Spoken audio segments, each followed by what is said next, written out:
Ustaz, saya pernah mendengar kalau kita sesama manusia meminta maaf hanya ketika melakukan kesalahan saja, mohon ampunan, minta maaf, hakikatnya hanya kepada Allah. Ya. Tobat nasuha dan berniat untuk tidak mengulanginya. Apakah bulan Ramadan ini dijadikan untuk meminta maaf kepada sesama manusia itu diperbolehkan atau bagaimana? Maaf itu bukan hanya Ramadan, setiap waktu. Ya. Kita keluarkan dalilnya. Quran surah ketiga Ali Imran ayat 133 sampai 134. Posisi di mushaf standar paling kanan sebelah atas. Ya. Saya bacakan ayatnya. Wasari'u ila maghfiratin min rabbikum wa jannatin 'arduha as-samawati wal ardu u'iddat lil muttaqin. Wasari'u, dan bergegaslah. Ya, segerakan, jangan tunda. Bergegaslah. Ya. Jadi ada sara'a, ada sa'a, itu beda. Ya. Misal, Anda yang laki-laki Jumatan, besok kita Jumatan ya. Quran surah ke-62 Jumu'ah ayat Al-Jumu'ah ayat ke-9, paling kiri sebelah atas. Ya ayyuhalladzina amanu idza nudiya lis-sholati min yaumil jumu'ati fas'au. Ya. Di situ fas'au diterjemahkan apa? Bersegeralah, ya. Jika disuruh untuk menunaikan salat Jumat, bersegeralah, bergegaslah. Nah, ini ada ayat Quran surah 3 Ali Imran 133 bunyinya wasari'u, diterjemahkan dengan yang sama, dan bersegeralah. Apa bedanya? Kalau fas'au dalam konteks Jumat itu artinya bersegera tapi dengan persiapan. Ya, Anda mandi dulu. Jadi kalau sudah tahu hari Jumat, 10:30 sudah siap-siap. Kalau nggak sempat pulang mandi, kenakan pakaian terbaik. Ibu bantu suaminya. Ya, siapkan pakaiannya. Ya, Masya Allah. Ketemu orang pakai jas, ketemu Allah biasa saja. Ya, gunakan minyak wanginya, kenakan yang terbaik. Sampaikan, Pak, doakan kami sekeluarga ya. Di antara duduknya khatib dengan naik lagi khutbah 1-2, ada doa yang sangat terijabah. Titip doa untuk anak-anak kita. Si sulung sedang ujian. Macam-macam. Dikompak di situ dalam kebaikan. Ya. Tapi kalau wasari'u itu artinya kerjakan, bergegas, dan nggak perlu siap-siap.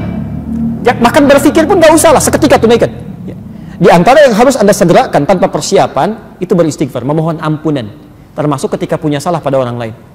Kata Allah, bergegas lakukan. Ya. Jadi maaf ya, kalau Anda punya kesalahan siang, jangan menunggu malam untuk tobat. Khawatirnya begitu baru direncanakan, sore meninggal. Ya, segerakan. Jadi sifat itu segerakan. Jadi kalau Anda punya salah sebelum Ramadan, jangan tunggu Ramadan. Karena khawatir malaikat maut datang duluan. Ayo pulang yuk, tapi kamu belum minta maaf, ayo. Dan bahaya kan kalau begitu tuh. Hati-hati. Ya, jadi gak usah tunggu Ramadan. Nah, kalau sekarang Anda sadar saat di Ramadan punya salah pada orang, segera minta maaf sekarang. Segera. Ya. Bukankah di situ disebutkan, ya wa jannatin arduha as-samawati wal ardu u'iddat lil muttaqin. Ada orang yang seringkali memohon ampunan kepada Allah, mengevaluasi dirinya, kemudian dia bisa masuk surga seluas langit dan bumi. Ya. Ada seorang sahabat hidup di zaman Nabi. Di hadis riwayat di Musannaf Abdul Razzaq, riwayat Imam Malik, nomor hadis 20.559. Ya. Kalau Anda punya kitabnya, jilid yang ke-11, halaman 187. Dari Anas bin Malik. Mungkin di cetakan yang lain bisa berbeda. Ya. Ini yang kami temukan. Saya bacakan hadisnya. Ya. Satu kali Nabi Sallallahu Alaihi Wasallam sedang duduk bersama sahabat di Masjid An-Nabawi. Ya. Tiba-tiba beliau berkata begini. Kata Anas bin Malik, fa idza yaqul, tiba-tiba berkata, sayatlu' alaikumul ana min hadzal fajj rajulun min ahlil jannah. Akan nampak pada kita, pada kalian sekarang di pintu yang ini seorang lelaki ahli surga. Fa idza rajulun min ansarin, tiba-tiba yang masuk seorang lelaki kalangan Ansar. Tantasifu lihiyatuhu min atharil wudu, janggutnya masih basah dengan air wudu. Tangan kirinya pegang sandal, masuk mengucapkan salam. 3 kali diulang-ulang, 3 hari berturut-turut, orang itu saja yang masuk. Abdullah bin Amr bin As tiba-tiba mengikuti orang itu, menginap di rumahnya sampai 3 malam. Disaksikan malam pertama tahajudnya biasa saja, tidak bangun dia, tidak serajin yang lain. Bacaan Qurannya tidak sebaik Abdullah bin Mas'ud. Ya, besoknya hari ketiga dia tidak puasa, tidak seperti yang lain. Ketika akan ditinggalkan bertanya, Anda sih punya amalan apa? Sampai disanjung oleh Nabi ya, sebagai ahli surga. Lihat dengan tawadhunya orang ini berkata, ma illa kama ra'ait. Saya tidak punya amalan istimewa kecuali seperti yang Anda lihat.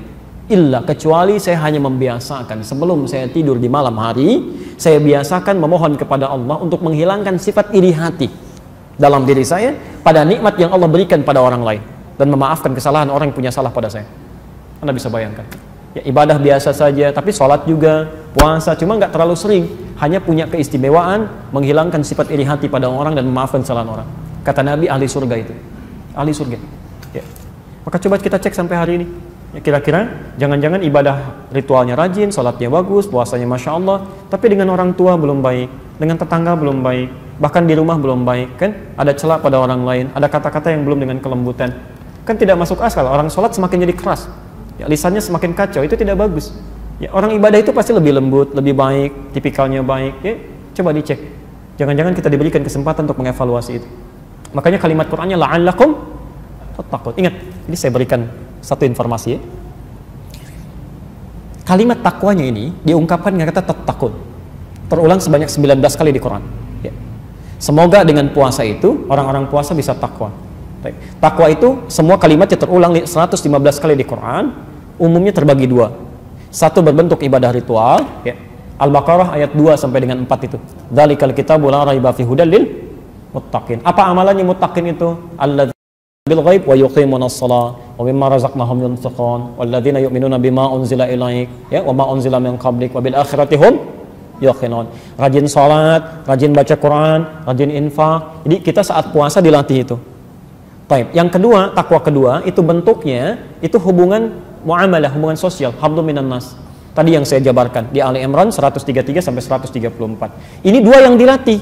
Makanya saat kita puasa, kita diminta oleh Allah melalui hadis qudsi di lisan Nabi, yatruku ta'amahu wa syahwatahu, kata Nabi, fala yarfuth wa la yajhal, jangan mencela orang, jangan berkata kotor, tahan nafsu, jangan diprovokasi, gitu kan? Tahan ini. Nah, yang paling menarik, siapa yang berhasil puasanya? Kata Quran tattaqun. Tattaqun itu bentuk fi'il mudhari. Kalau dalam bahasa Inggris punya 3 makna, ya present, continuous, dan future. Di present ketika dia puasa. Ya, ada orang yang rajin puasa, rajin sholat, rajin baca Quran, rajin infak, rajin ngasih orang bukaan, takjil, yang rajin ngasih sedekah macam-macam saat puasa. Tapi apakah berhasil puasanya? Belum tentu. Belum tentu. Allah ingin melihat, continuous gak? Continue gak? Besoknya bagaimana? Jangan-jangan malam pertama penuh, selanjutnya mulai turun, mulai turun, mulai turun. Kata orang ada kemajuan, sabnya maju, sabnya maju, sabnya maju. Ya? Arti ada yang tidak sempurna. Baik, tidak sempurna. Termasuk future. Setelah Ramadan. Jadi kalau Anda ingin mengukur kesempurnaan ibadah puasa, nanti setelah Ramadan, bukan sekarang. Kalau sekarang yang lain juga bisa ikutan. Yang nggak pernah ke masjid bisa ke masjid. Yang tidak baca Quran, jarang baca Quran, bisa, masya Allah, bisa khatam itu. Ya, bisa 1 juz per malam. Nanti setelah Ramadan, kelihatan nggak? Makanya tattaqun. Dan Allah bisa menutup ayat ini langsung dengan mengatakan, kama kutiba 'alal ladzina min qablikum tattaqun, bisa begitu. Tapi ternyata diawali dengan kata la'allakum. Terulang 68 kali dalam Al-Quran. La'allakum. Itu harfut taraji. Huruf yang menunjukkan pada harapan yang bisa diraih hanya dengan kesungguhan. Artinya seakan-akan Allah memberi kesan tidak semua orang puasa bisa takwa. Kecuali yang serius. Yang sungguh-sungguh. Maka ada tersisa hamparan waktu bagi kita untuk serius yang meningkatkan ibadah kita di bulan ini. Barangkali ini kesempatan terakhir kita untuk puasa. Kita tidak pernah tahu kapan kita pulang. Maka tolong maksimalkan.